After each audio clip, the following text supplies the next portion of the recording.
नमस्कार, ओम शांति। दोस्तों, बदलती हुई लाइफस्टाइल की वजह से हम सभी किसी न किसी बीमारी से परेशान हैं। खासकर कि युवावस्था में लोगों को मोटापा, हाइपरटेंशन या थायराइड जैसी बीमारी से लड़ना पड़ रहा है। पिछले एपिसोड में हमने बात की थी थायराइड के बारे में और आज उसी कड़ी को हम आगे बढ़ाएंगे और हमारे साथ इस वक्त उपस्थित हैं senior cardiologist doctor Satish Gupta ji. तो चलिए उनका स्वागत करते हैं। नमस्कार, ओम शांति। नमस्कार डॉक्टर साहब, हमारे पास एक प्रश्न आया है इंदौर से ममता जी का। उनका कहना है कि उनको थायराइड है और उनका थायराइड लेवल भी नॉर्मल है और उन्होंने कई बार चेकअप भी कराया है डॉक्टर से, लेकिन इसके बावजूद भी उनका वज़न बढ़ रहा है और साथ ही उनको थकावट भी बहुत रहती है, बाल भी उनके झड़ते हैं और कई तरह की उनको और भी समस्याएं हैं। तो इस बारे में क्या आप उनको गाइड करना चाहेंगे? जो दो तरह की थायराइड की प्रॉब्लम आजकल है, एक तो ऐसे है जिनको थायराइड, जिसमें थायराइड की प्रॉब्लम उन एरियाज़ में हो रही है, स्पेशली अंडर डेवलप्ड कंट्रीज़ या डेवलपिंग कंट्रीज़ में, जहाँ गवर्नमेंट सही मात्रा में आयोडीन प्रोवाइड नहीं कर पा रही है अपनी पॉपुलेशन को।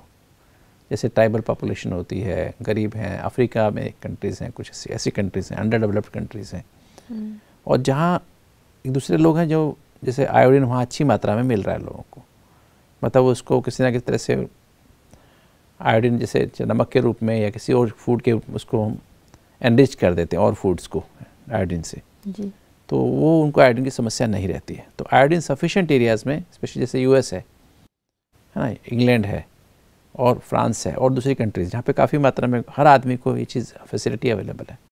भारत में भी लगभग सभी एरियाज़ में, इवन गाँव में भी फैसिलिटी अवेलेबल है, पर काफ़ी मति भ्रम होने के कारण से, कन्फ्यूजन्स होने के कारण से लोग दूसरे, मैंने थोड़ी देर लास्ट टाइम भी मैं टच किया था कि लोग उस नमक को इस्तेमाल नहीं करते हैं, आयोडीन एनरिच्ड फूड को इस्तेमाल नहीं करते हैं, तो उसकी वजह से ये प्रॉब्लम हो रही है।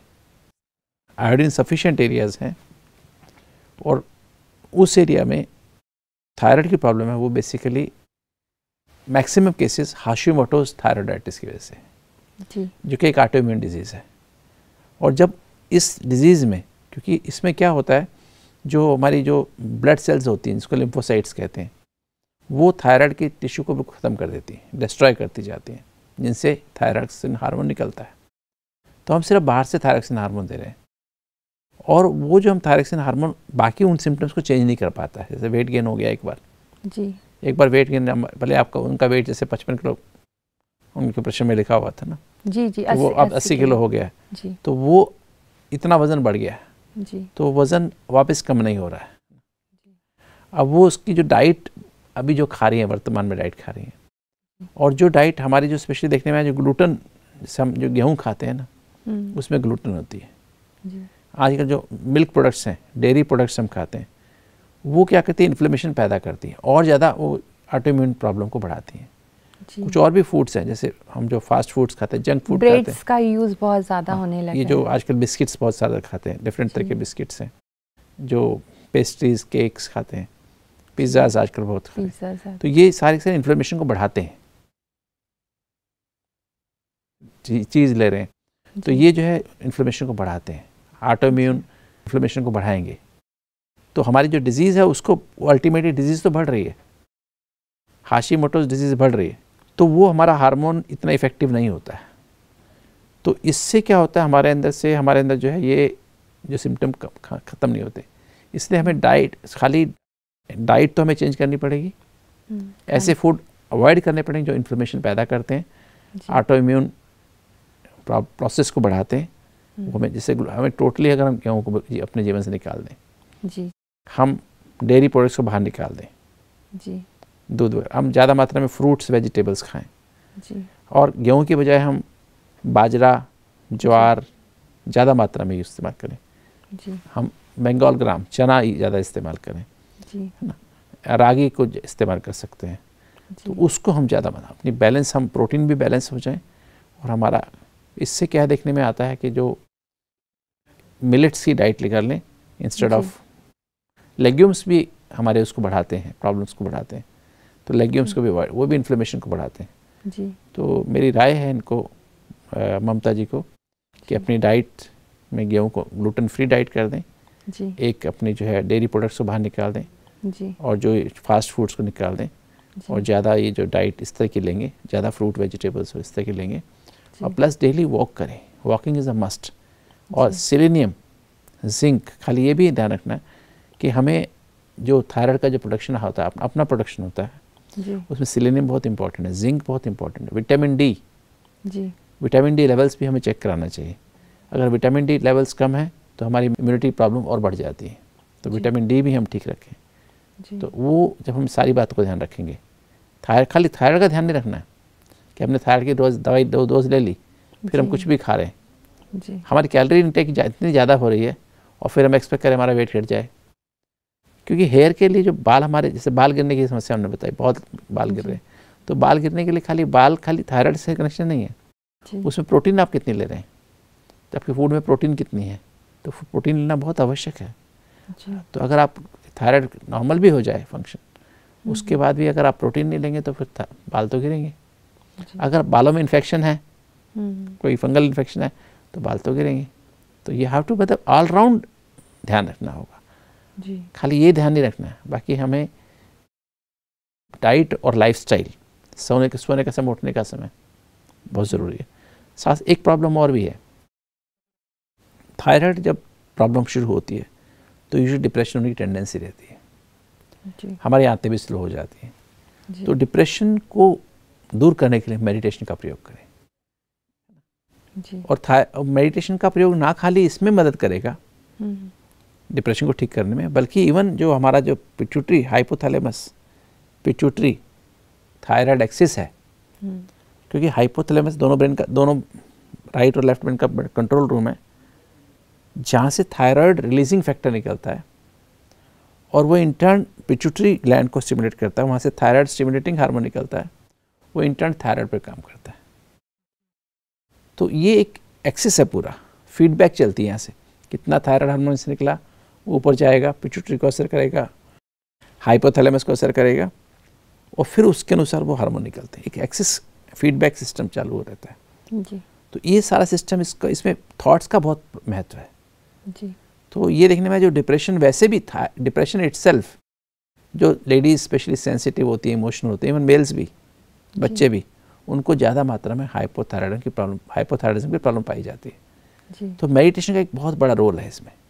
पिछले 25 साल में जब से हम हार्ट की रिसर्च कर रहे हैं, 3 dimensional health care programme for healthy heart, happy mind, healthy body कर रहे हैं, तो इसमें हमने पाया है कि जिनको थायराइड की प्रॉब्लम थी और वो 150 माइक्रोग्राम थायराइड उस पर थायरॉक्सिन डेली ले रहे थे जी। और जिन्होंने मेडिटेशन करना शुरू किया, राजयोग मेडिटेशन करना शुरू किया, आज उनकी 25 माइक्रोग्राम पे उनकी डोज है और वो वेट भी उन्होंने कम कर लिया, उनके बालों की भी ग्रोथ अच्छी हो रही है, मूड से बहुत एलिवेटेड रहते हैं, कॉन्स्टिपेशन भी ख़त्म हो गया। मतलब सारे थायराइड के सिम्टम को ख़त्म करने में मेडिटेशन का, डाइट का, एक्सरसाइज का, प्रॉपर नींद का काफ़ी अधिक रोल है। खाली ये नहीं कि दवाई लेके आप अपने आप को ठीक कर सकते हैं जी। डॉक्टर साहब, हमारे पास नोएडा से एक क्वेश्चन आया है अनुराधा जी का। उनका कहना है कि उन्हें गले में गांठ है और उन्हें डॉक्टर ने पत्ता गोभी, फूल गोभी और ब्रोकली खाने से मना किया है और वो उनका फेवरेट फूड है, और उन्होंने जब डॉक्टर से पूछा कि उन्हें क्यों नहीं खाना है, किस वजह से, तो उन्होंने आंसर नहीं किया है। तो आप प्लीज़ आंसर कीजिए। देखिए, जो बताएं गले में गांठ, शायद उनको गॉइटर है जी। और गॉइटर में क्या होता है कि ये जो फूड जो बताया डॉक्टर ने, ये गाइट्रोजेनिक फूड्स हैं जी। तो ये क्या करते हैं, जो बॉडी में से जो आयोडीन है ना, जो उसको एब्जॉर्ब कर लेते हैं जी। तो इसलिए डॉक्टर्स हम लोग बताते हैं पेशेंट्स को गाइट्रोजेनिक फूड को अवॉइड करें, कैबेज किसी फॉर्म में, चाहे वो फूल गोभी हो, चाहे पत्ता गोभी हो या ब्रोकली भी जी। तो इनको कभी कच्चा तो खाना नहीं चाहिए। कई बार लोग सैलेड में भी यूज़ करते हैं, पत्ता गोभी का सैलेड बहुत यूज़ करते हैं जी। इससे कई बार फूल गोभी का भी सैलेड के रूप में यूज़ करते हैं। ब्रोकली तो लोग खाते ही कच्ची हैं। तो जिनको भी थायराइड की प्रॉब्लम है तो वो इन फूड्स को अवॉइड करें, चाहे गॉइटर है या नहीं है। जी। क्योंकि गाइटोजेनिक फूड है और इससे जो आयोडीन की जो अवेलेबिलिटी है वो हमारे फूड में ख़त्म हो जाती है, और आयोडीन ज़रूरी है इसकी डेवलपमेंट के लिए। जी।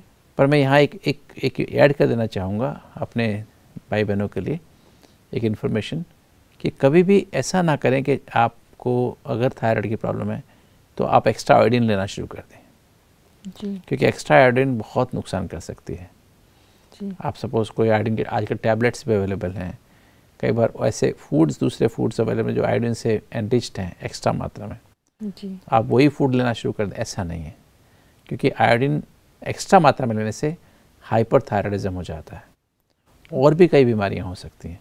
जी। इसलिए ध्यान रखें कि कभी ये ना समझे कि थायराइड और हार्मोन इसका हाइपोथायराइडिज्म और आयोडीन का हम जितना चाहें आयोडीन खाएं, ऐसा भी नहीं है, ठीक है। जी, ये भी जी। ध्यान रखें।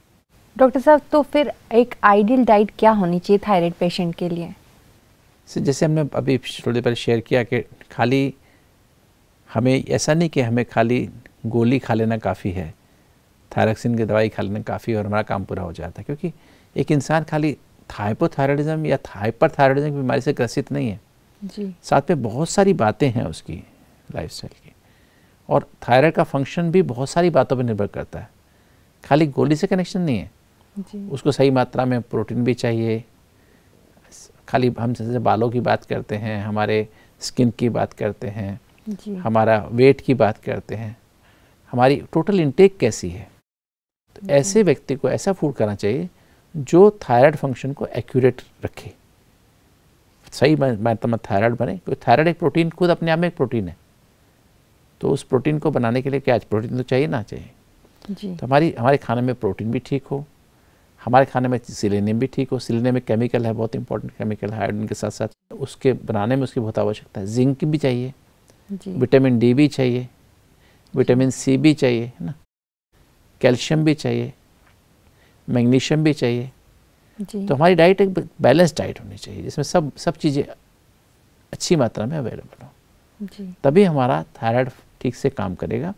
और थायराइड तो एक हार्मोन है, बाकी बेसिक रॉ मटेरियल तो सब टिश्यूज़ के अलग अलग है, बालों के अलग है, स्किन के लिए अलग है, आंतों की मूवमेंट के लिए अलग है, जितने भी ब्रेन के फंक्शंस हैं उसके लिए अलग है, हार्ट के फंक्शन के लिए अलग है। तो हमारी डाइट ऐसी हो जो सारी बॉडी को सही ढंग से मैनेज करे।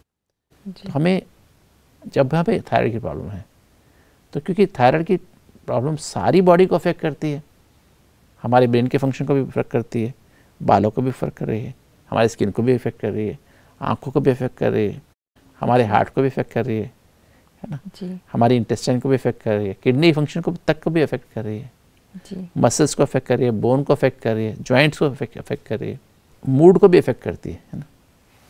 मैंने बताया डिप्रेशन, आदमी लो फील करता है, तो ये हर चीज़ को अफेक्ट कर रही है। तो इसलिए हमारी डाइट ऐसी हो जो जैसे इसमें सही मात्रा में, एक मैं आप आदर्श एक प्रोग्राम बता देता हूँ ताकि वो खाली ये नहीं कि थायराइड वाले पेशेंट के लिए, वो सभी के लिए इम्पोर्टेंट है। जब ब्लड प्रेशर हो, डायबिटीज़ हो, हार्ट की बीमारी हो, या मोटापा आ गया हो, या कोई बीमारी फॉर दैट मैटर हो गई हो ना, कहीं भी नुकसान नहीं। इसको आप यूनिवर्सल डाइट भी कह सकते हैं जी, क्योंकि थायराइड एक साइकोसोमेटिक बीमारी है, नॉन कम्युनिकेबल डिजीज़ है, स्ट्रेस रिलेटेड डिजीज़ है। इसके हिसाब से जितने भी स्ट्रेस रिलेटेड डिजीज़ हैं, साइकोसोमेटिक डिजीज़ हैं, नॉन कम्युनिकेबल डिजीज़ हैं, सब में ही हेल्पफुल है। एक सही ढंग से डाइट लेने के लिए हमको ये समझना चाहिए कि हमको एक तो सबसे पहले तो चाय कॉफ़ी छोड़ देनी चाहिए जी, राइट, टी एंड कॉफ़ी छोड़नी चाहिए। हमको सुबह सुबह एक जब सुबह मेडिटेशन करने के बाद हम एक गिलास लेमन वाटर इस्तेमाल करें, आधा लेमन और डाल लें और उसमें से एक गिलास पानी मिक्स कर लें। अगर हमको डायबिटीज़ नहीं है साथ में हम 2 चम्मच हनी भी डाल सकते हैं जी। तो हम सुबह सुबह उस पानी को सिप बाय सिप पी लें, तो हमारा जैसे चाय की बजाय हम अगर ये लेते हैं तो हमारा पेट सही ढंग से साफ़ हो जाता है जी। दूसरी बात, जो फिर हम जैसे वॉकिंग करने जाते हैं नहा धो के, तो वॉकिंग के समय हम रात को 5 आलमंड्स, 5 बादाम और 1 अखरोट रात को भिगो दें। ज़्यादा अगर हम 10 भी कर सकते हैं, 10 बादाम और 2 अखरोट भी कर सकते हैं, तो हम लोग उसको सुबह सुबह वॉकिंग करते समय, खाने के समय नहीं खाएं, ताकि आराम से शांति से अच्छे से चबा के खाएं। और जब पैदल कर रहे हैं तो उस समय आप खाते जाएं और पैदल करते जाएं, ताकि वो प्रॉपरली आप च्यू कर सकें और सही ढंग से वो एब्जॉर्ब हो जाएं। और उसके ऊपर फूड का ये नहीं कि साथ साथ फूड भी खाना शुरू करें, नहीं, फूड थोड़ा बाद में खा लें जी। फिर हम नाश्ता करने के लिए, जैसे हम नाश्ता करते हैं, ब्रेकफास्ट करते हैं, ब्रेकफास्ट में हम अच्छी मात्रा में सलाद, जैसे जो भी सीजनल वेजिटेबल्स हैं, जैसे खीरा है, ककड़ी है, टमाटर है, ये चीज़ें तो सारा साल ही अवेलेबल रहती हैं जी। और भी जैसे गाजर है, चुकंदर है, बीट रूट है, और भी डिफरेंट तरह के कुछ ग्रीन लीव्स भी हो सकती हैं जी। पर प्रॉपर्ली सफाई करना बहुत ज़रूरी है। कई बार हम कच्ची चीज़ें खाते हैं, उनमें कीड़े होते हैं और कई तरह के दूसरे केमिकल्स होते हैं, इसलिए उनको वॉश करना प्रॉपर बहुत ज़रूरी है। तो हम ब्रेकफास्ट में वो ज़रूर ले लें। तो आपका इतना हो गया, फूड इनटेक लगभग आधा तो आपका हो गया है, ब्रेकफास्ट हो गया। नाउ कम्स दी, मैंने बताया जो हाइपोथायराइडिज्म के लिए जी। और उसके पॉइंट ऑफ व्यू से, और मैं आपको बता रहा हूँ, इंटेस्टाइनल डिजीज़ भी किसी को हो जी, उनको भी फ़ायदा है। हार्ट डिजीज़ हो उसके भी फ़ायदा है, ब्लड प्रेशर वाले को भी फ़ायदा है, डायबिटीज़ वाले को भी फ़ायदा है जी। तो वो आप सुबह के टाइम दलिया किस चीज़ का बनाएं, जैसे मैं बताया ग्लूटेन फ्री डाइट जी। ग्लूटेन में जो आता है वो गेहूँ आता है, जौ भी आता है, बारले भी आता है जी, है ना, और राई भी आती है जी। वो तीन चीज़ तो उनको अवॉइड करनी चाहिए जिनको हाशिमोटोस थायराइडाइटिस, हाइपोथायराइडिज्म की प्रॉब्लम है जी। तो उनको ये बाजरा,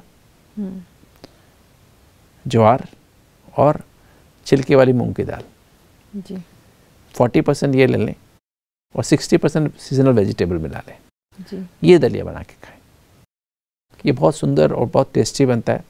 साथ में दही ले लें जी, कर्ड ले लें या बटर मिल्क ले लें जी। तो ये हमारा बहुत सुंदर ब्रेकफास्ट हो जाता है, वेरी नरिशिंग। और इसमें सही मात्रा में प्रोटीन, क्योंकि हमने ग्रेन भी लिया है और पल्स भी ली है, दाल और ग्रेन दोनों चीज़ ले लिए, तो उसमें best quality protein, it is like protein like meat के, जैसे मीट या एग खाते हैं ना लोग, इतनी हाई क्वालिटी की प्रोटीन आपको मिल जाती है। वेजिटेरियन के लिए बहुत अच्छा नाश्ता है जी। तो ये आप ले लें।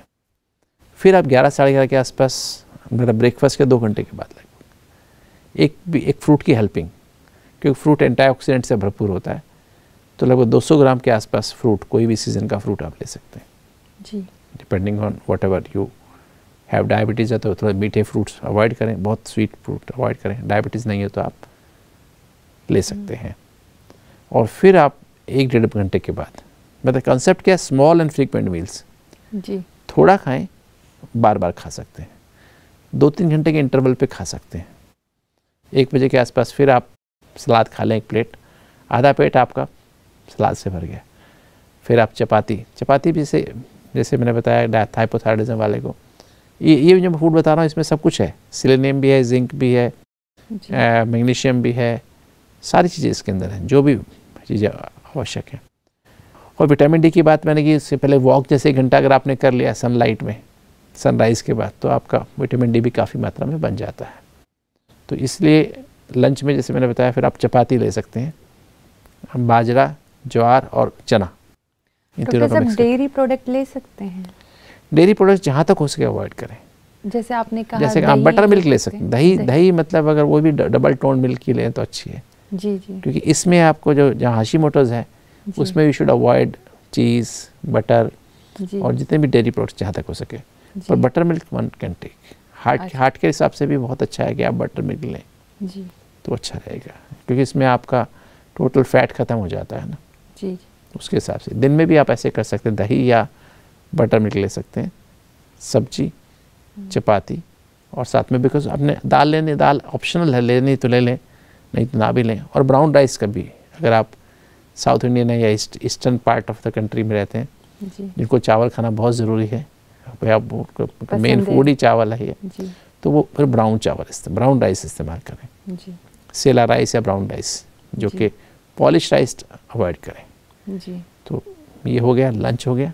फिर शाम के टाइम फिर 4-4:30 बजे फिर आप ले सकते हैं कोई भी fruit, specially water containing fruit, जैसे पपाया है, तरबूज है, वाटरमेलन है, आप ले सकते हैं। और फिर शाम को 6-6:30 के आसपास, बिफोर 7 डिनर ले लें, उसमें आप सब्जी, चपाती, जो भी सीजन की सब्जी है, और शाम को आप ज्वार की खाली रोटी खा लें। और सोने के समय अगर आपको आप वैसे तो आई थिंक दैट्स इनफ, क्योंकि हम 10 बजे सोने जाएं तो हमें 7 बजे तक हमारे डिनर हो जाए, हम आराम से। कई बार अगर आपको मिल्क से एलर्जी नहीं है और आप मिल्क लेना चाहें तो 1 कप दूध बिना शुगर का ले सकते हैं। उसमें साथ में खजूर ले सकते हैं, डेट्स ले सकते हैं, किशमिश ले सकते हैं। चीनी और शुगर को जहाँ तक इतना हो, चीनी को शुगर को जहाँ तक उसका अवॉइड करें, because sugar itself, high sugary foods can cause hypothyroidism, high fat foods can cause hypothyroidism, fried foods can cause hypothyroidism. तो ये हमें सब चीज़ें अवॉइड करनी होती हैं जी। तो डॉक्टर साहब, और जितने फास्ट फूड्स हैं, जंक फूड्स हैं, वो सब हमें अवॉइड करने चाहिए। डॉक्टर साहब, आपने डाइट के बारे में बताया, तो क्या इसमें एक्सरसाइज और योग भी हेल्प करता है थायराइड में?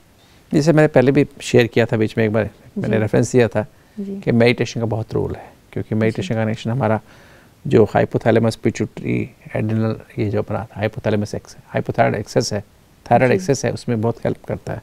एड्रिनल ग्लैंड को भी पीछे, पैनक्रियास को भी साथ में एक्टिवेट, पूरा मतलब हमारा हार्मोनल ऑर्केस्ट्रा है, उसको मदद करता है जी, उसको हार्मोनाइज करने में मदद करता है। तो मेडिटेशन का महत्व तो है जी, और साथ में एक्सरसाइज ज़रूरी है, क्योंकि उससे हमारी बॉडी से जो भी फ्री रेडिकल्स हैं, सेल्स में टॉक्सिन भरे होते हैं, वो सब वॉश हो जाते हैं। आई थिंक सभी को, खाली थायराइड की भी बात नहीं है, सभी को ब्रेकफास्ट के पहले 45 मिनट, 30 से 45 मिनट सैर अवश्य करनी चाहिए। चाहे वो वॉकिंग करें, यंग है तो दौड़ लगाएं, और साइकिलिंग करें, स्विमिंग करें, कुछ भी 45 मिनट, कोई ना कोई बैडमिंटन खेलें, कोई ना कोई स्पोर्ट एक्टिविटी हमको जरूर करनी चाहिए, ताकि अच्छे से पसीना आ जाए और हमारी बॉडी फ्रेश हो जाती है, सारे टॉक्सिन्स वॉश हो जाते हैं। जी जी। डॉक्टर साहब, आपने इतनी महत्वपूर्ण जानकारियाँ दी, उसके लिए धन्यवाद। ओम शांति। नमस्कार दोस्तों, थायराइड से रिलेटेड विभिन्न जानकारियों को आज हमने डॉक्टर साहब से प्राप्त किया, और साथ ही डॉक्टर साहब ने बताया कि किस तरह की थायराइड में हमारी डाइट होना चाहिए और किस तरह से मेडिटेशन और एक्सरसाइज का थायराइड से जुड़ी हुई बीमारियों में रोल है। अगर आपकी भी स्वास्थ्य से रिलेटेड कोई समस्या है तो आप हमें नीचे दिए गए ईमेल आईडी पर लिख सकते हैं, साथ ही व्हाट्सएप भी कर सकते हैं। तब तक अपने स्वास्थ्य का ध्यान रखें और देखते रहें फिट एंड फाइन शो। ओम शांति।